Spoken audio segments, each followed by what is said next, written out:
Kalau kita melihat dalam surah Taha, ada satu ayat tuan-puan, Ustazah terkesan amat dengan ayat ni mungkin 10 tahun lepas.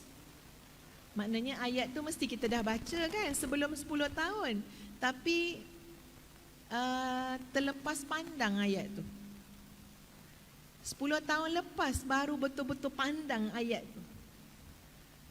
Mari Ustazah bacakan ayat tu tuan-puan. Nak tengok tuan-puan terlepas pandang ke tak terlepas pandang.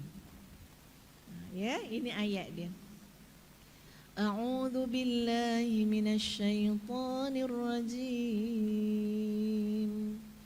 Innani anallah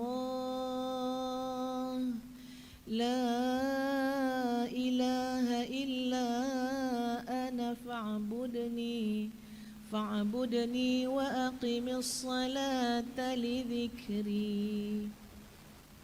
Puan-puan perasan tak ada ayat ni dalam surah Taha? Ini soalan ni tuan-puan. Perasan tak ayat ni dalam surah Taha? Innani anallah. Sesungguhnya aku ini adalah Allah. Itu kalau kita belajar bahasa Arab tuan-puan sekalian, ya Ustaz Hanan tu boleh tanya Ustaz Hanan. Kalau kita belajar bahasa Arab, inna tu sudah litaukid, untuk mengatakan sesungguhnya. Innani ana, dekat ni tu dah menunjukkan saya, aku. Tapi diletak lagi perkataan ana. Maknanya apa? Lagi ditaukidkan. Kalau kita terjemah macam mana? Sesungguhnya aku adalah Allah. La ilaha illa ana. Tidak ada Tuhan kecuali aku. Dalam surah Taha. La ilaha illa ana fa'budni. Tidak ada Tuhan kecuali aku, maka sembahlah aku.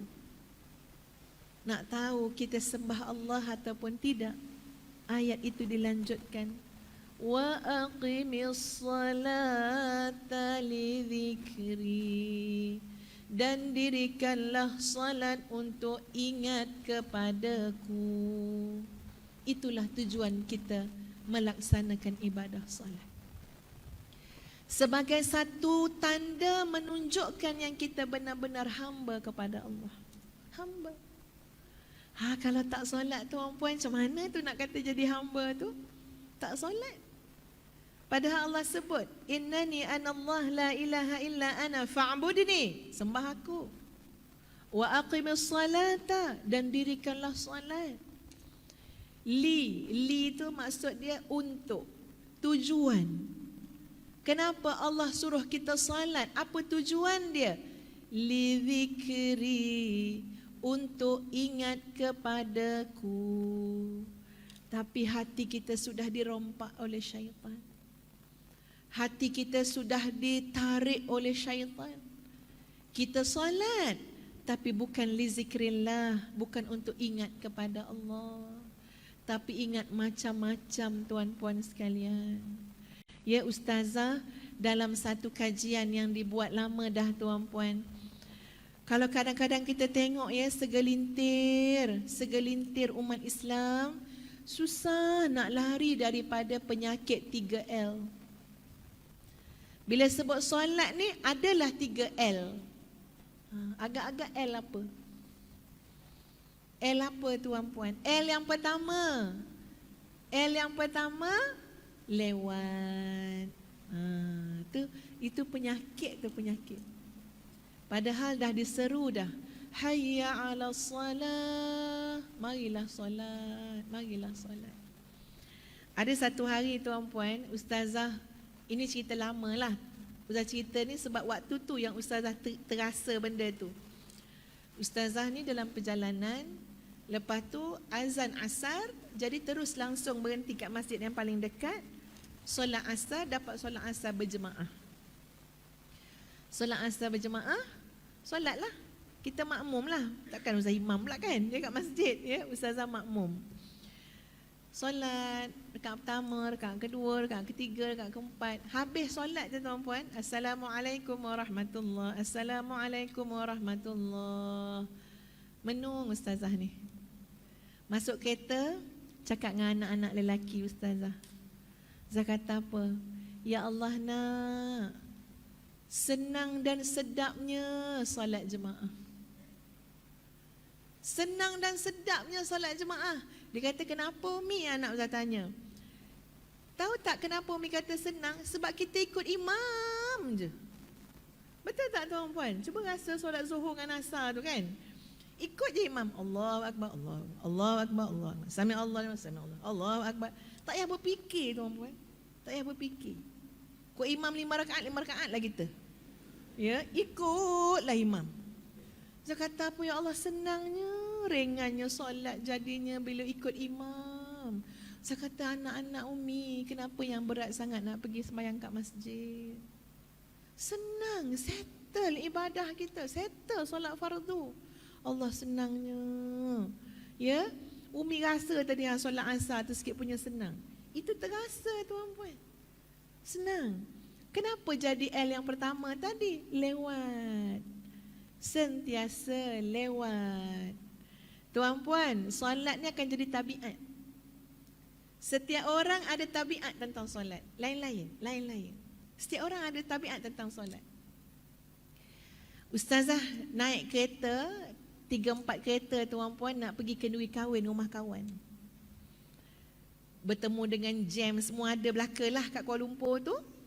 Agak-agak sampai lebih kurang dalam dekat-dekat nak pukul 2 lah kat kenduri kahwin. Rumah kawan lah, kawan karib ya tuan-puan. Kami pergi ramai-ramai. Ya, konvoi ya, beberapa buah kereta. Bila kita pergi kenduri kahwin tuan-puan, bila sampai dekat tempat kenduri tu, apa yang kita fikir? Cik jawab jujur-jujur. Ya, jangan alim sangat pula jawapan tu. Ya. Agak-agak kita dah lah jam, perut dah lapar. Agak-agak apa yang kita fikir? Tahu tak apa, pengantin pun kita tak fikir. Ya, dah kenyang baru cari pengantin. Memang ustazah dengan kawan-kawan tuan-puan, beratur terus, ambil pinggan, nak makan. Tapi ada seorang sahabat ustazah. Ada seorang. Ustaz tengok dia pergi mendekati tuan rumah. Kawan kami lah. Ustaz tengok aja dia. Sebab Ustaz memang dah ada sikit cemburu dengan dia tuan-puan. Kerana tabiat tadi, tabiat solat tadi. Ya? Ini mungkin siapa yang dengar YouTube Ustaz dah pernah cerita dah dulu-dulu. Ustaz pun tengok dia sambil-sambil Ustaz beratur kan. Ya? Tengok dia cakap-cakap. Lepas tu tuan rumah bawa dia masuk dalam rumah.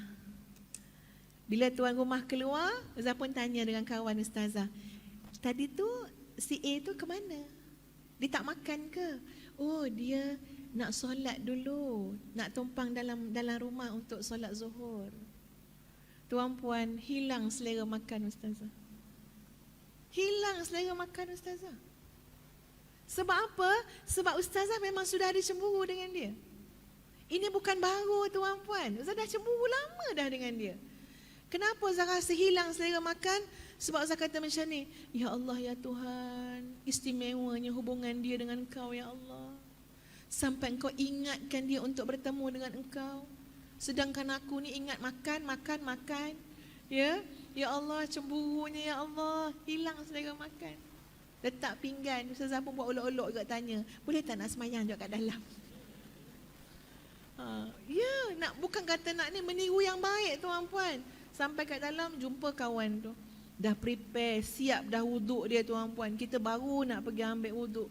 Dia kata, ya Allah dia ni dah selalu diperhatikan. Selalu diperhatikan.